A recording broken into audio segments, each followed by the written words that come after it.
Yo, yo, yo, what is going on, IK Familia? It is your boy BN, aka Mr. Kingdom Builder, and today I wanted to come back to make a video on what I think are some of the important opportunities in the game to touch on that I think could really turn the visual appeal for the game around, and for those that are even on the fence, right? I think the challenge is that, right, if you're a new player and you're coming into a game, there's probably a lot of passion there. You're excited for what you're seeing. Again, I was there before, and I think some of the challenges are that, can you appropriately assess a game that has already been out for a while and really look at, okay, hey, is the way the game's set up now, is it something where the people that are playing it are really going to eventually, will figure these things out eventually, and that will cause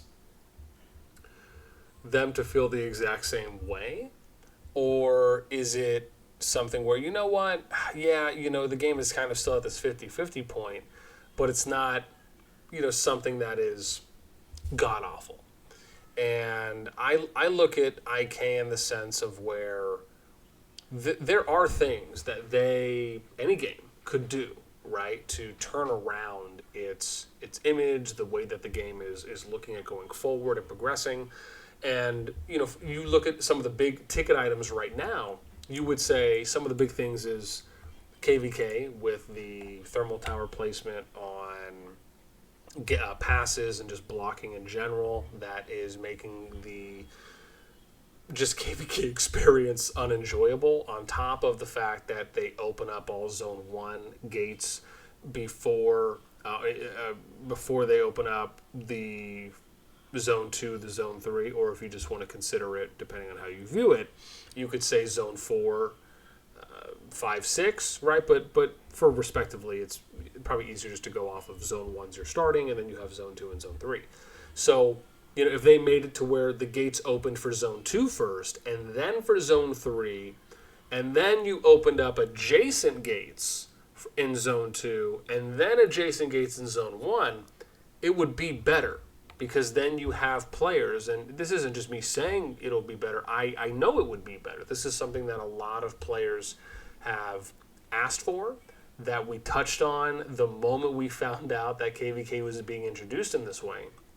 And to me, if those two things, again, fixing the thermal towers, fixing the bugs, fixing I know some people have mentioned the construction speed up ability for thermal towers as well, on just shortening times for even just dismantling when attacking, and making it so that way you have kind of shorter intervals on how quickly you can dismantle something versus building. But to me, the even though that is something I think should and needs to be addressed, the big things is obviously just any of the kind of the big stuff, the big general bugs. But then again, having more of a I want to say appropriate, but having a gate opening system in which allows for players to play in KVK for the longest period of time, instead of enjoying KVK for the first week or two and that's it.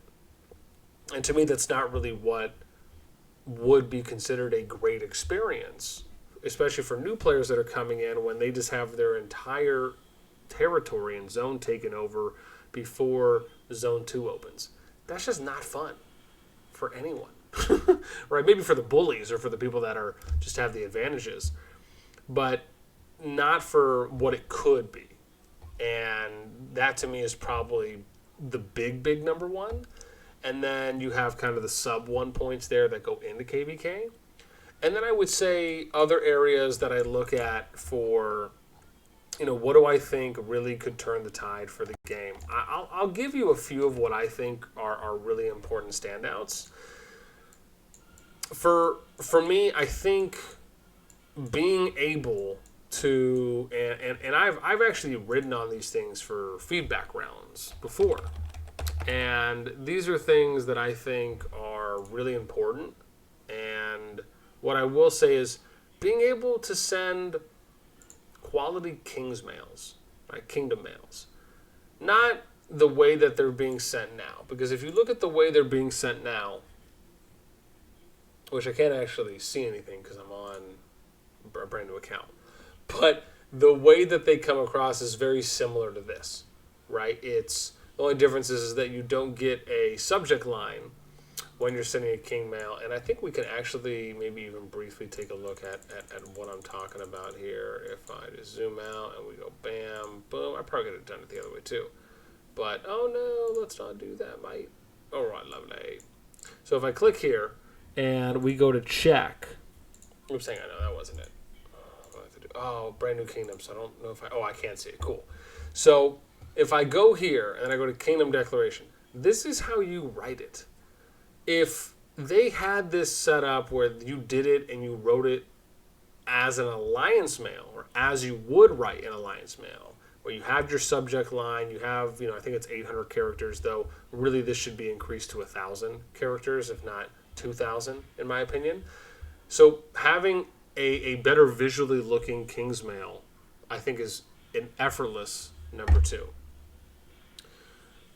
Being able to look at kingdom activity. This is another big one. Where the king, whoever the king is, gets a daily report of how many hyper players, how many active players, how many present status, and how many silent status players there are in the kingdom for that day. Being able to see who's coming in, who's leaving the kingdom. Where, again, it's only accessible to the king. They would get a report of that just anytime someone goes. Being able to send polls in your kingdom mails, right? Maybe you want to do a stat mail or a statistics mail. That would be great. Maybe an option where you can have up to 4 options. If you choose stat mail, you can have up to 4 options on what they choose, right? Something like that. And then you just enter in those names custom, kind of like if you're doing a multiple choice. That would be great.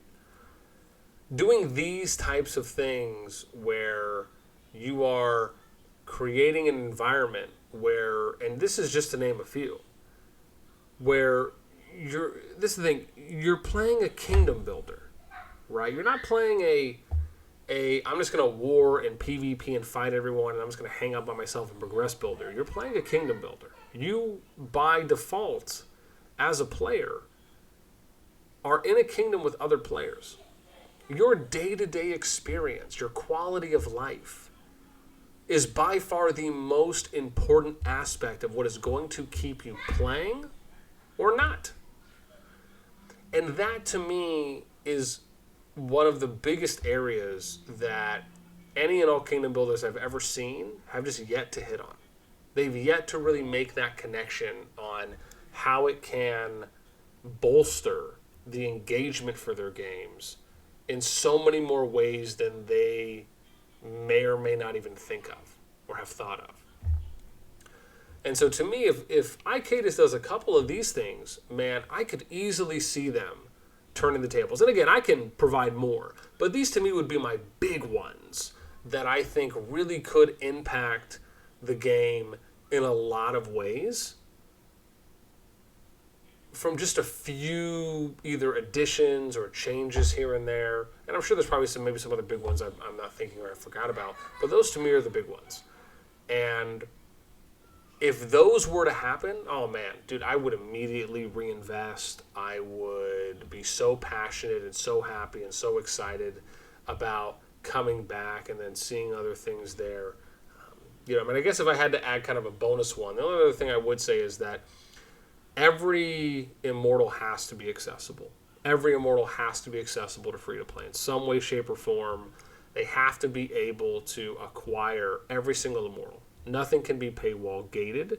It's just the amount of time investment that a free-to-play would have to do is just more than someone who's paying.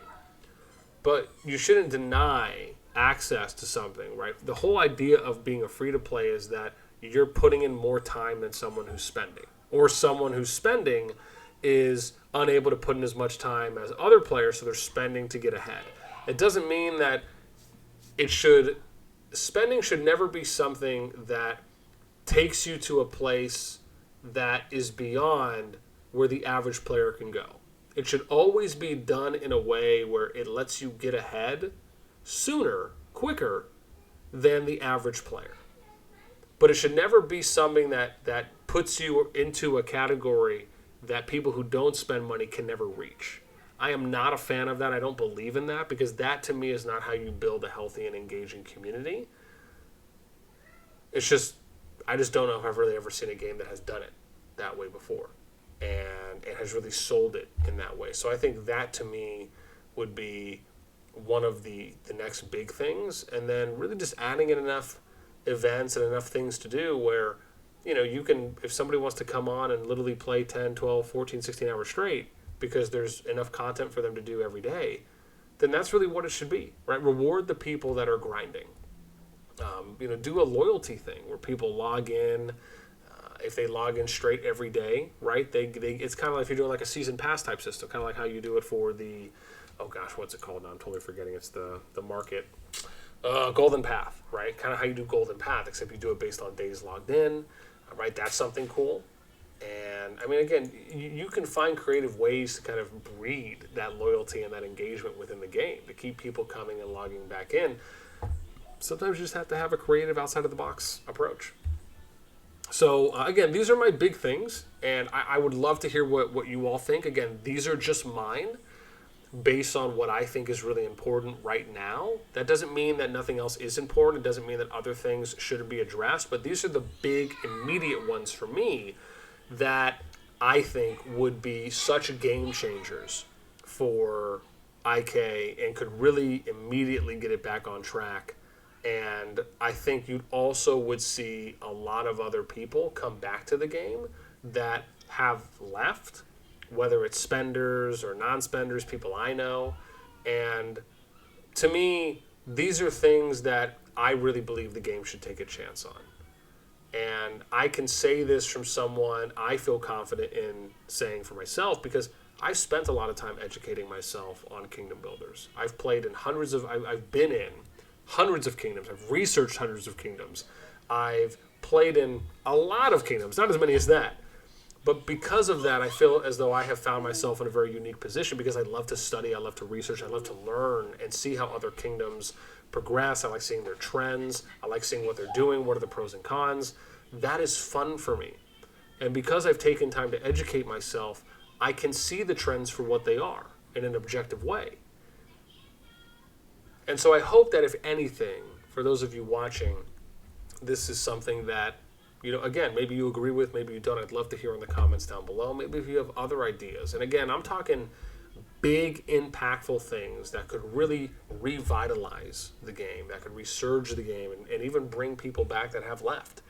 And I think that's a really good testament to a developer progressing, is that you're bringing people back that once played because of the changes and the forward progression that you're making in a, you know, kind of net positive community direction for what they're looking for. So again, that's my say on it. I hope you guys enjoyed. As always, until next time, I'll catch you later.